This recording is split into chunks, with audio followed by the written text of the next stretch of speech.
Pemirsa, keputusan Indonesia bergabung dalam Dewan Perdamaian Gaza tak ayal menyita perhatian dunia. Tidak hanya karena Donald Trump yang berada di belakangnya, langkah ini pun membawa Indonesia masuk ke dalam pusaran geopolitika. Pertanyaannya, sudah tepatkah langkah yang diambil Indonesia? Akankah perdamaian di Gaza benar-benar tercipta? Kita bahas lebih dalam bersama narasumber istimewa kita, Ustadz Samsi Ali, Imam Besar Islamic Center of New York, serta pengamat Timur Tengah Dina Sulaimana. Assalamualaikum, selamat malam Ustadz Samsi dan Mbak Dina, halo. Ya, waalaikumsalam Mas Yudi. Terima kasih banyak sudah berkenan berbagi di Sindo Prime. Izin saya pertama ke Ustadz Samsi terlebih dahulu. Ustadz, setelah penandatanganan dan ada Presiden Prabowo di sana, seperti apa Ustadz optimisme terhadap perdamaian di Gaza? Ya, saya kira keterlibatan Presiden Amerika ini kan Donald Trump di Gaza dan Palestina secara umum ini memiliki dua wajah ya. Wajah pertama seperti yang disebutkan oleh Pak Prabowo tadi, disyukuri bahwa minimal bahwa pembasmian itu sudah berkurang walaupun pembunuhan terus berlanjut ya. Walaupun penandatanganan perdamaian sudah ditandatangani, tapi teman-teman kita masih menderita, tidak saja di Gaza tapi juga di West Bank, ya di Ramallah. Pembunuhan terus berlangsung dan nampaknya dunia menutup mata dengan realita itu. Tapi di satu sisi, apa yang kita lihat dengan rencana Presiden Trump di Gaza ini betul-betul sebenarnya merendahkan martabat bangsa Palestina dan bahkan dunia Islam dan dunia Arab khususnya. Kenapa? Karena justru yang dikedepankan adalah aspek ekonomi. Padahal sebenarnya permasalahan Palestina itu kan bukan permasalahan ekonomi. Itu permasalahan politik. Bagaimana mereka hak-hak dasar mereka untuk merdeka tidak diberikan oleh oleh Israel.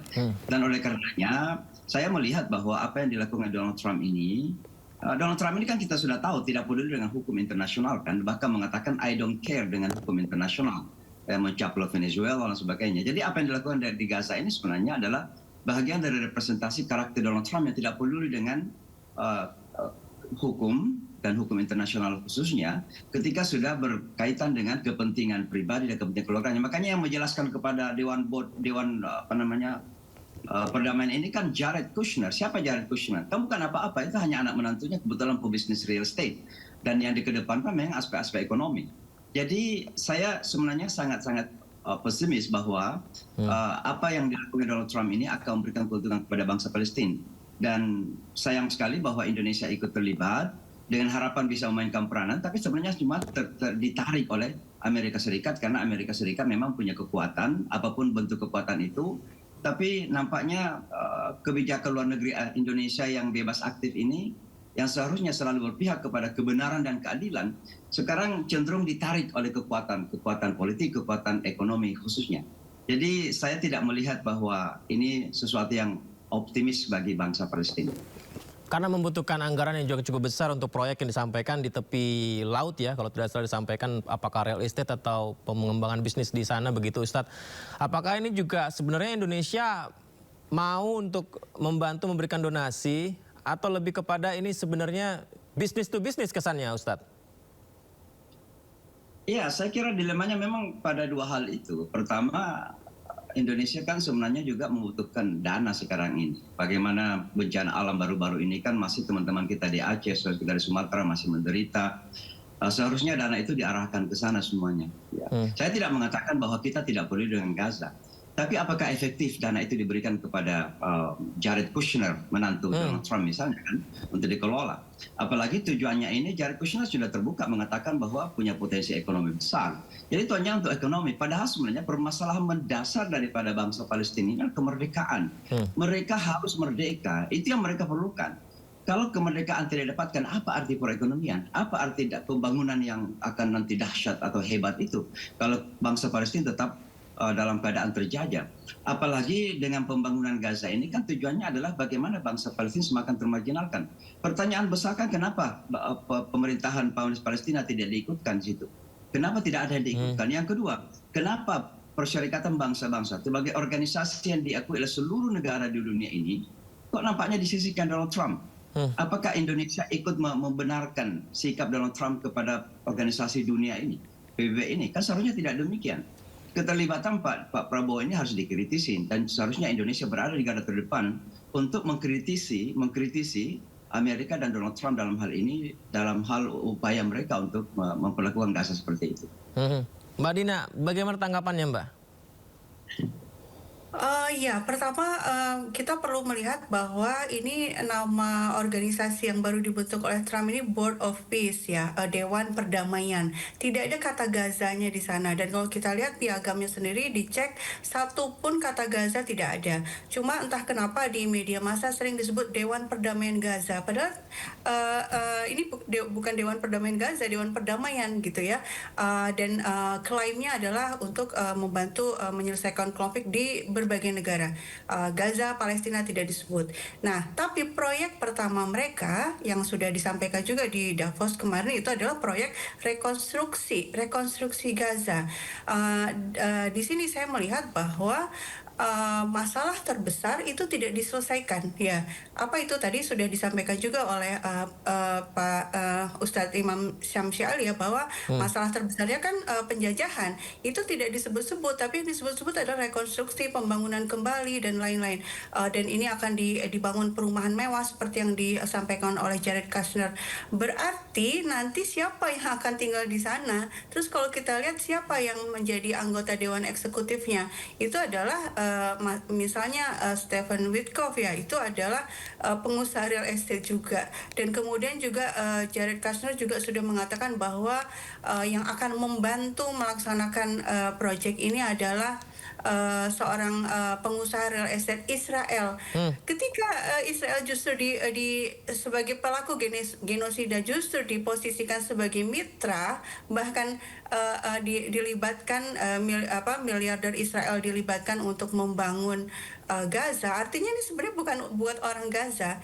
Dan kita juga tahu sudah terdeteksi ya, Israel itu sudah merencanakan membangun perumahan khusus untuk orang-orang Palestina yang istilahnya perumahan kemanusiaan, tapi maksud sebenarnya itu adalah kamp pengungsian. Jadi orang-orang Palestina yang ada, orang-orang Gaza itu akan dipusatkan di satu tempat, disuruh hidup berdesak-desakan, sementara sisanya itu akan dibangun permukiman mewah, resort dan lain-lain, yang pasti yang bisa tinggal di sana tentu orang-orang kaya.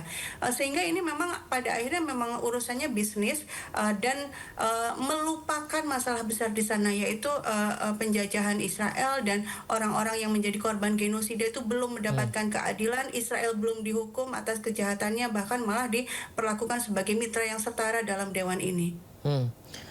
Mbak Dina, kalaupun ada entah apa Board of Peace atau Dewan Gaza, yang terbaik sebenarnya langkah saat ini apa untuk keadilan kesejahteraan warga Gaza dengan kondisi yang sedemikian, Mbak Dina?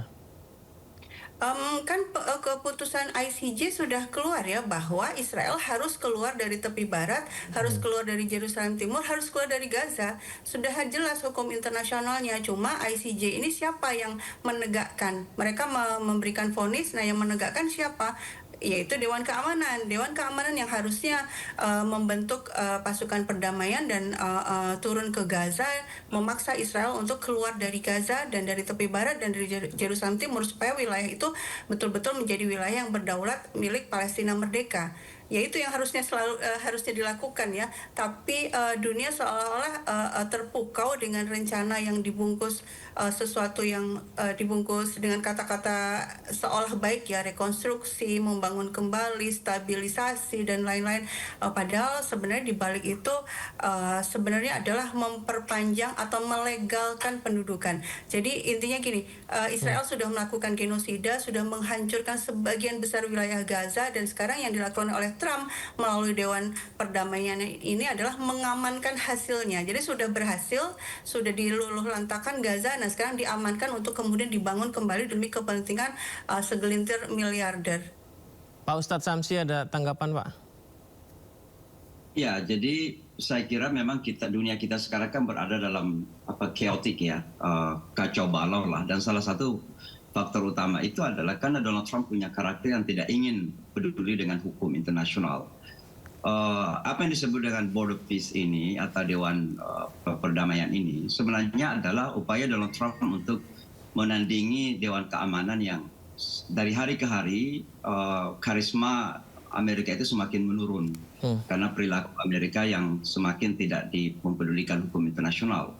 Dan keterlibatan Indonesia di sini seolah-olah ikut menjustifikasi upaya-upaya Donald Trump ini untuk meng-underestimate Perserikatan Bangsa-Bangsa, organisasi dunia bersama seluruh negara-negara dunia ini.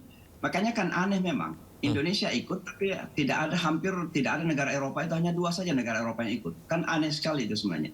Seharusnya Indonesia mempertimbangkan itu. Yang kedua, kita punya negara-negara tetangga juga seperti Malaysia, kemudian yang lebih penting juga negara OKI. OKI dilibatkan di mana? Bagaimana dengan negara-negara Persatuan Negara Arab misalnya, dan lain sebagainya. Jadi langkah yang diambil oleh pemerintah Indonesia ikut dalam hal ini, bagi saya adalah ikut menjustifikasi upaya-upaya kekacauan yang dilakukan oleh Donald Trump, kekacauan dunia. Ya atas nama perdamaian pula kan.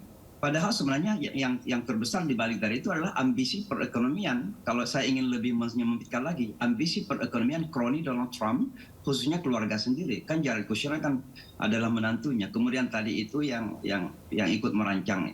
Sebenarnya ya, kalau kita melihat lagi lebih jauh, master plan daripada pembangunan Gaza yang sekarang dimajukan oleh Jared Kushner itu sudah dirancang jauh sebelum bahkan apa yang disebut dengan 7 Oktober itu.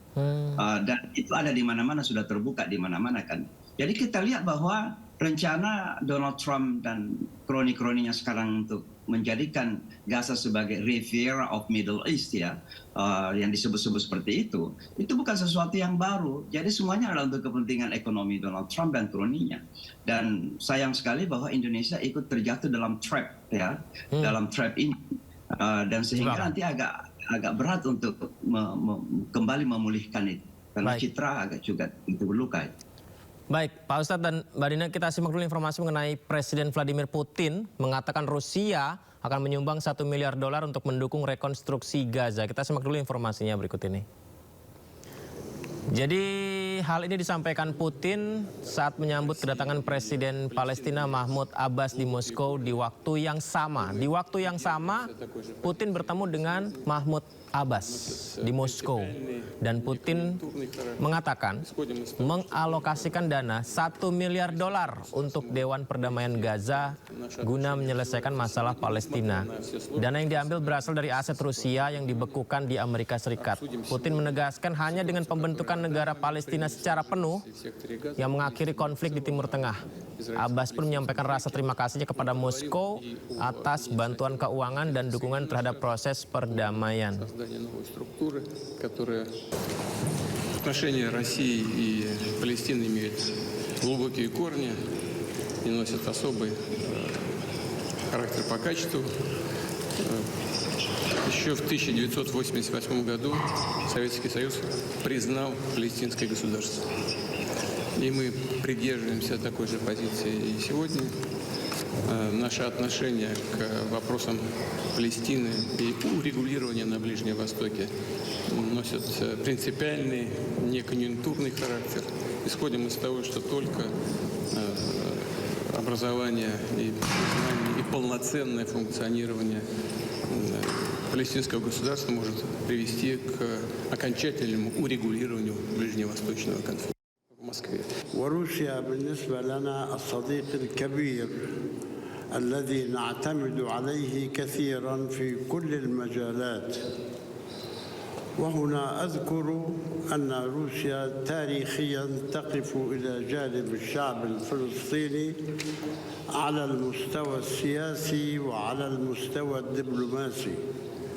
أما المساعدات الاقتصادية والمالية فهي كثيرة وكثيرة جدا، وقد تفضلتم بذكر بعضها، ولكن شعبنا يعني سعيد جدا وممتن جدا لروسيا على هذه المساعدات وعلى هذه المواقف التي تقفونها معنا. Baik, kita lanjutkan dialog kita bersama Pak Ustadz dan Mbak Dina. Mbak Dina, kalau tadi kita dengarkan Putin menyampaikan siap membantu rekonstruksi Gaza, bahkan menyumbangkan $1 miliar ya. Kemudian Board of Peace ini juga menyampaikan bahwa mengelola transisi, stabilisasi dan rekonstruksi Gaza pasca perang. Apa perbedaannya Mbak Dina? Tapi ditahan dulu jawabannya, setelah jeda kita akan bahas pemirsa. Tetap bersama kami. Kita lanjutkan dialog kita pemirsa bersama dengan Mbak Dina dan juga Pak Ustadz. Saya kembali ke Mbak Dina. Mbak Dina, ini kalau melihat tadi disampaikan oleh Putin bahwa mereka akan membantu rekonstruksi menyumbang 1 miliar dolar Amerika Serikat untuk Dewan Perdamaian Gaza. Sementara Board of Peace yang disampaikan oleh Trump juga menyampaikan hal yang sama. Kalau melihat perbedaannya, apa yang membedakan antara kedua ini, Mbak Dina? Ya, kalau dari tadi yang diberitakan kan Putin itu menyampaikan langsung kepada Presiden Palestina ya Mahmud Abbas, artinya dia menyerahkan untuk orang Palestinanya langsung dan untuk dikelola dengan sepengetahuan orang Palestina. Ini berbeda seandainya dana itu diberikan ke Board of Peace ini, karena itu langsung dikelola oleh Trump, segala sesuatunya itu atas persetujuan Trump, dan kita tahu Trump itu dia juga sudah berterus terang bahwa ini adalah urusan membangun real estate yang akan memberikan keuntungan bisnis dan lain-lain. Dan yang menarik juga Putin itu kan sebenarnya mengatakan bahwa uang itu akan diambil dari dana yang dibekukan Amerika, sehingga sebenarnya menurut saya ini juga cara Putin untuk untuk menyindir Amerika Serikat juga, karena kita tahu uangnya Rusia itu 300 miliar US dollar itu dibekukan oleh Amerika dengan semena-mena gitu ya. Nah, sebelumnya juga Putin juga bilang oke, saya juga mau bantu rekonstruksi di Ukraina tapi pakai uang yang dibekukan itu. Jadi saya pikir ini juga bagian dari diplomasinya Putin juga ya untuk menyerang atau menyindir Amerika Serikat, dan sebelumnya dia juga sudah menyatakan ketidaksetujuan juga ya dengan Board of Peace ini ya, karena memang seolah-olah melangkahi PBB gitu ya. Pak Ustadz Samsi, bagaimana Pak Ustadz Samsi melihat langkah Putin ini berbeda dengan Amerika Serikat? Ya, saya kira Putin ini adalah seorang politisi tulen ya, yang memang pintar, dan tentu dia sekarang ini mengail di air keruh karena dia juga punya masalah dengan Ukraina kan. Dan kenapa sebenarnya negara-negara Eropa tidak ingin ikut dalam Board of Peace-nya Donald Trump ini? Karena pastinya Donald Trump ini kan berusaha untuk mencoba, kalau saya memakai istilah, menyuaplah Kremlin untuk seolah-olah ikut mendukung dengan Board of Peace ini. Makanya Jared Kushner sebenarnya kemarin ketemu dengan Putin di Rusia juga, ingin mengajak begitu ya. Tapi Putin juga setengah hati dalam hal ini, makanya dia memberikan bantuan, tapi tidak secara langsung melalui Board of Peace itu. Jadi Putin ini pintar dan tentu punya kepentingan-kepentingan. Dan Donald Trump ini kan ugal-ugalan saja sebenarnya, karena bangsa Amerika sendiri dengan segala kebijakan domestiknya sekarang ini yang bermasalah, khususnya tentang imigrasi, penangkapan orang-orang yang ilegal, tapi difokuskan pada mereka yang non-white, yang artinya rasisme sedang meninggi. Semua ini sebenarnya sedang menjadi permasalahan-permasalahan domestik yang dihadapi oleh Donald Trump sekarang ini. Dan karenanya apa yang dilakukan oleh Putin ini saya kira punya permainan tinggi bagi kepentingan Rusia tentunya, dan tidak terlibat dengan Board of Peace yang dibentuk oleh Donald Trump. Sekali lagi, negara-negara Eropa tidak ikut kecuali 2 negara kecil saja. Kemudian negara-negara di Asia Tenggara hanya Indonesia yang ikut. Malaysia, seharusnya kan Indonesia sebagai negara tetangga dengan Malaysia, bersama negara Muslim, serumpun pula. Seharusnya kan ada koordinasi. Kenapa misalnya Pak Anwar Ibrahim tidak ikut dalam hal ini? Ini kan satu contoh saja. Juga seharusnya Indonesia sebagai salah seorang pendiri daripada OKI itu mencoba melakukan penguatan OKI kembali agar stand negara-negara Islam, posisi negara-negara Islam lebih kuat, tidak dipermainkan sebegitu saja oleh seorang Donald Trump. Berarti langkah Indonesia sebenarnya membuat Malaysia dan negara-negara yang tergabung di OKI mempertanyakan hal itu juga ya, Pak Ustadz? Saya yakin ada pertanyaan-pertanyaan itu mungkin tidak disebutkan secara terbuka, tapi di belakang benak mereka kok kenapa Indonesia melakukan itu? Apa kepentingan, apakah betul-betul Indonesia ingin ikut terlibat dalam menyelesaikan, dan apakah itu langkah yang tepat untuk menyelesaikan permasalahan saudara-saudara kita di Palestina? Karena sekali lagi kembali kepada permasalahan dasar adalah penjajahan bangsa kepada bangsa yang lain. Dan kalau tadi Putin juga masih menegaskan bahwa kemerdekaan Palestina itu adalah permasalahan yang paling mendasar. Kalau itu sudah selesai, maka let's do everything else. Semuanya bisa menyusul. Mau membangun ekonomi, mau rekonstruksi, mau apapun. Asal kemerdekaan Palestina sudah dilakukan. Bangsa Palestina bukan tidak ingin membangun. Tapi apa arti pembangunan kalau mereka masih terjajah. Apalagi dengan upaya untuk pembangunan dengan cara Donald Trump ini kan nanti pada akhirnya bangsa Palestina itu akan semakin disisihkan. Palingnya mereka akan diberikan tempat-tempat yang mungkin kalau mohon maaf kalau memakai kata yang agak kasar, akan ditempatkan seperti budak-budak di negara mereka sendiri. Makanya dari awal pun mereka tidak dilibatkan kan. Ini sesuatu yang sebenarnya sangat menyedihkan. Pak Ustadz, tadi sempat juga disampaikan tentang sosok Jared Kushner yang diberi kepercayaan. Saya pikir kepercayaan besar ya, padahal situasi di sana kan sangat kompleks sekali begitu untuk mengetahui tidak hanya sekedar membangun saja, tapi apa yang dibutuhkan warga dan sejarah sehingga bisa terjadi konflik. Sosok Jared Kushner memahami hal itu tidak ya Pak Ustadz? Saya kira dia paham, karena Jared Kushner dulu pada periode pertama Donald Trump itu memang utusan khusus ke Timur Tengah. Jadi dia paham betul permasalahan-permasalahan itu. Tapi saya harus berani mengatakan bahwa Jared Kushner itu seorang Zionis yang sangat ekstrim. Dan tentu punya kepentingan-kepentingan. Ya, dia adalah Yahudi, ya dia menikahi anaknya Donald Trump yang masuk agama Yahudi juga, tapi Yahudi yang Zionis, dan kita udah tahu itu. Jadi dia paham permasalahan itu. Tapi sekarang ini ditambah lagi bahwa dia sudah melihat potensi yang ada di Gaza itu, bahwa Gaza bisa dijadikan tempat untuk membangun perekonomian bagi kepentingannya, bukan bagi kepentingan penduduk Gaza yang sesungguhnya.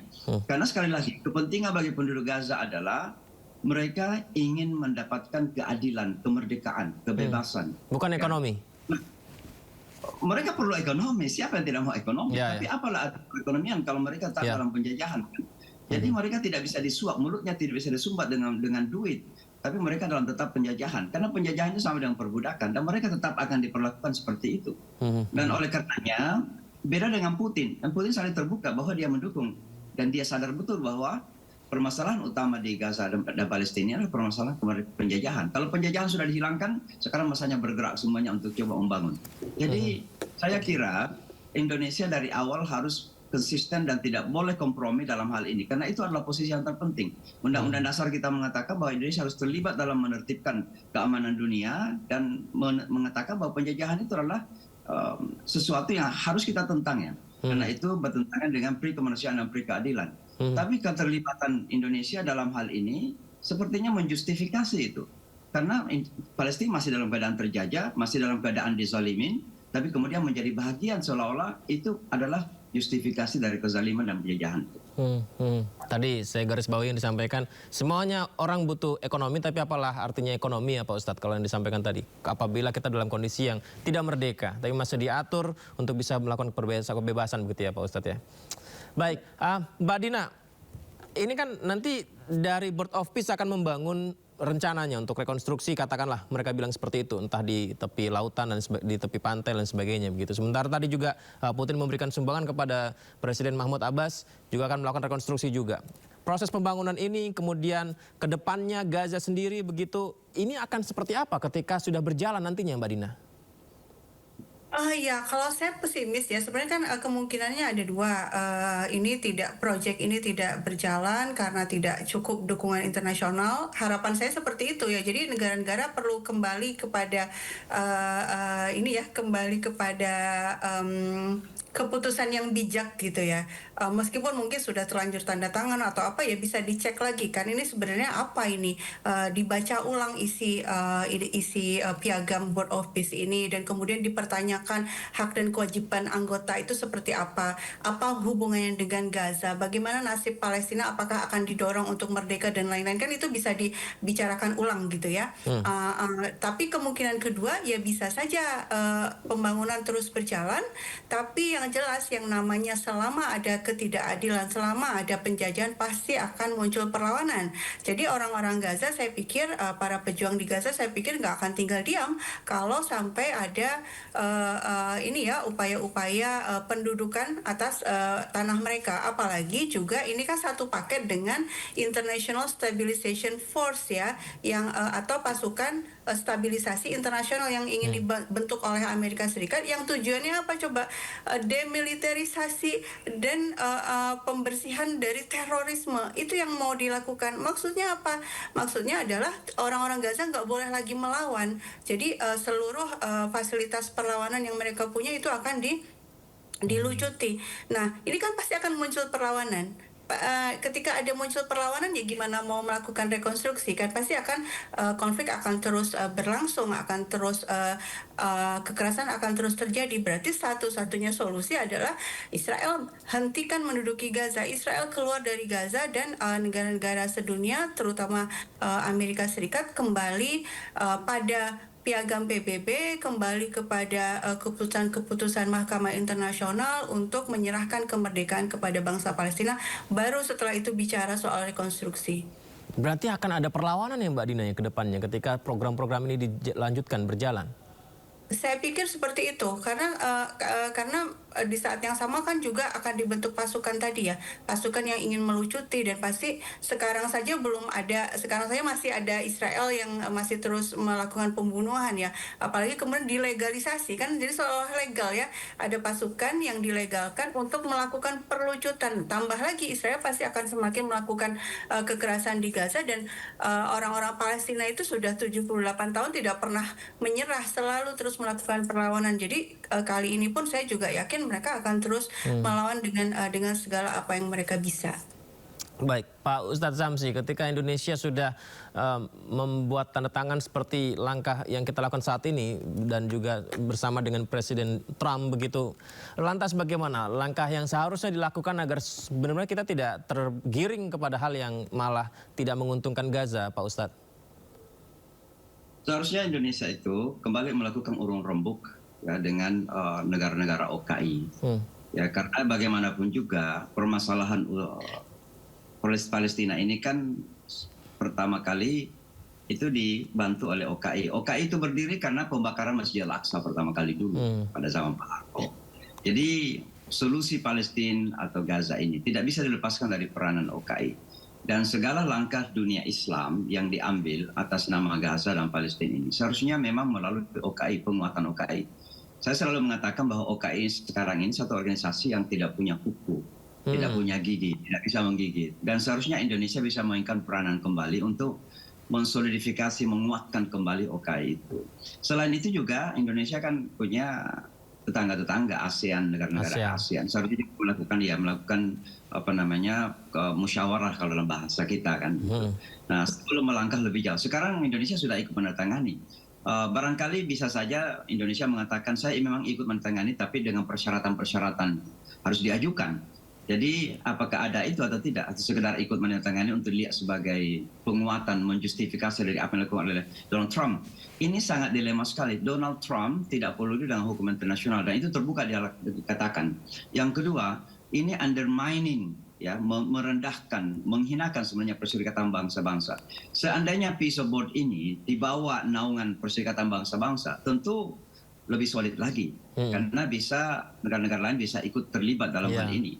Tapi sekarang kan seolah-olah yang melakukan semua ini Donald Trump. Dan kita sudah tahu siapa Donald Trump, apa yang dia lakukan di Venezuela, apa yang dilakukan di berbagai negara, bahkan secara domestik sendiri warga negaranya banyak yang kemudian resah dengan perilaku Donald Trump ini.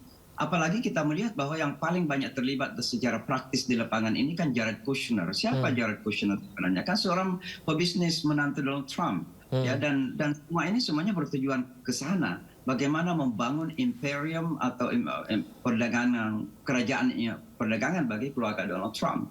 Jadi saya kira banyak sekali yang harus dikritisi. Kemarin saya menulis satu artikel yang sederhana karena cepat, yang mengatakan bahwa dunia Islam harus mengkritisi ini. Jangan sampai dibiarkan. Kalau membiarkan bukan sekedar permasalahan Palestina Gaza saja, tapi permasalahan dunia internasional secara umum. Bagaimana organisasi internasional direndahkan seperti PBB, bagaimana kemudian hukum internasional direndahkan, tidak diindahkan lagi, seolah-olah semua bisa dilakukan oleh Donald Trump tanpa ingin mengambil partisipasi negara-negara yang lain. Kan begitu. Jadi ini betul-betul sesuatu yang sebenarnya harus dikritisin dan kalau boleh saya kata dilawan ya secara konstitusional. Oke. Baik. Ustadz Samsi dan Mbak Dina, ya apapun yang terjadi ya bismillah, semoga kemerdekaan, kesejahteraan warga Gaza segera terwujud, damai untuk dunia ini. Terima kasih banyak Pak Ustadz, Mbak Dina sudah bergabung. Izin nanti kita bisa berdialog kembali ya. Assalamualaikum, selamat malam. Ya pemirsa, di tengah rencana para pemimpin dunia merekonstruksi Gaza, anak-anak di Gaza masih meregang nyawa. Ganasnya musim dingin yang melanda kembali menelan korban jiwa. Jasad Sata Abu Jarat terbujur kaku di meja pemandian jenazah di Rumah Sakit Al-Mamadani di Gaza. Bayi perempuan berusia 6 bulan ini menghembuskan napas terakhir karena ganasnya musim dingin yang menyelimuti. Sang ibu pun tak kuasa menahan tangis melepas kepergian sang putri. Mirisnya, sang ayah mengatakan putrinya meninggal dunia dalam pelukannya di dalam rumah mereka yang hancur dan tak ada pemanas serta listrik. توفت الصبحيات بمسك بنتي طلع فيها لا هي ميته اجراء يطلق حتى على المستشفى الدكتور قال لي والله هذه ميته من ايش يا دكتور ماتت قال والله من البرد طبعا لها بأربعينية والله انا يعني ضد بيتي يعني راح يعني الحمد لله وانا والله هيني ساكن فيش عفش ولا في شيء وفيش عندي غطاء ولا تد في حتى كهرباء ما فيش شيء.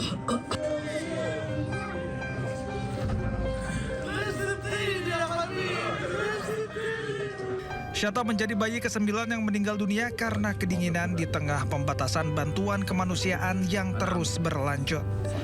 Meskipun ada kesepakatan gencatan senjata antara Hamas dan Israel. Keluarga Abu Jarat pun memohon kepada organisasi-organisasi kemanusiaan agar bisa melepaskan penderitaan keluarga-keluarga di Gaza dan membantu mereka